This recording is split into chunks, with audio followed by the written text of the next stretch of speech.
Ito ang pinakamahal na relo sa mundo. Mayroon itong miniature na 16 na cylinder engine sa loob na nagkakahalaga ng $2 milyong. Ito ang tinatawag na Bugatti watch.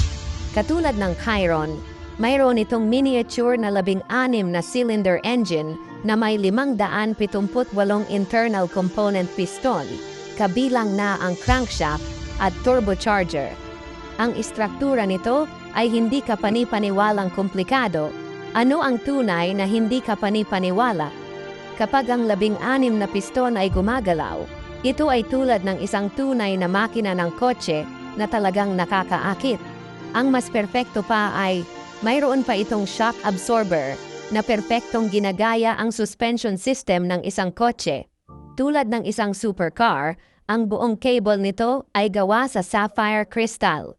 Sa tuwing ito ay pinapagana, ang mga piston ay magpapatuloy sa paggalaw sa loob ng 20 segundo.